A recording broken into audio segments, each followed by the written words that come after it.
Before I begin, I would like to thank Rotary for allowing me the opportunity to give this speech. We have all complained about going to school at some point in our lives, right? I mean, going to school at the ungodly hour of 7 a.m. seems like a drawback we didn't consider when examining the positive roles of schools. However, what we often don't consider are the 264 million children worldwide who don't have this opportunity. Education is supposed to be the great equalizer. At least, that is what we were all told. Work hard, focus on school, and you can be anything you want. Isn't that the American dream? Unfortunately, America is not a pure meritocracy. Today, I will be speaking to you about the effects of educational disparity, which is defined as the unequal distribution of academic resources, including school funding, qualified teachers, and technology, just to name a few factors. As we put this topic to the Rotary four-way test, we will discover why this is a fundamental concern and how we are able to bridge this gap.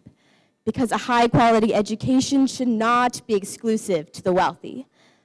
Number one, is it the truth that educational disparity exists in the United States? What we would like to believe, and even what some would argue, is no, it doesn't. However, as we dissect this issue, we come to terms with the fact that the answer, in reality, is a definite yes, due to the prominent disparity based on zip code and race. One of the great underlying factors which contributes to educational disparity is socioeconomic status. Funding for public schools is rooted in local property taxes. In 2016, one of the wealthier counties in the US spent around $13,000 per student, compared to a lower income county who spent $7,000. My school spends around $12,000, so I consider myself very fortunate. But this issue only scratches the surface. More money does not necessarily translate to increased educational outcomes. Every year, 1.2 million students drop out of high school. That is a student every 26 seconds. And about 2% of schools in the US contribute to 50% of students who do not complete high school. These schools are known as dropout factories. One thing that dropout factories have in common, suspension rates, which amounts to thousands of dollars lost in funding because many states allocate money based on attendance. What we discover is that some school districts are set up for achievement, while others can't seem to get a break. So educational disparity does not pass the first test. Number two, is it fair to all concerned? No. It is most definitely not.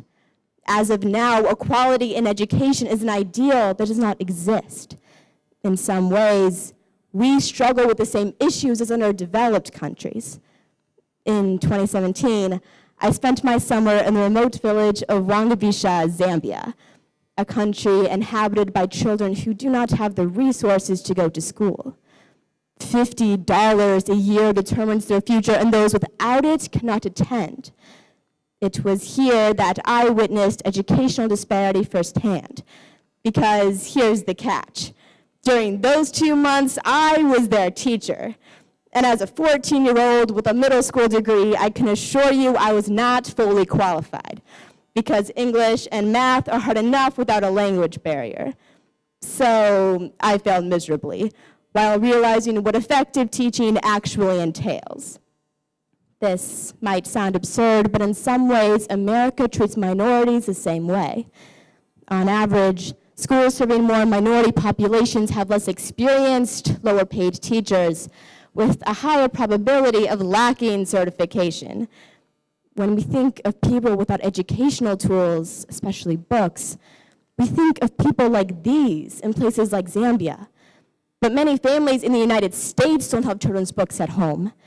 And in a country whose determinants of success is standardized tests, the discrepancies in the quality of education and cultural bias represent anything but educational equality. Number three, will it build goodwill and better friendships? No. Educators put such an emphasis on collaboration, but in order to do so, we must first teach empathy and acceptance. 64 years ago, Brown versus Board of Education ruled that separate was not equal.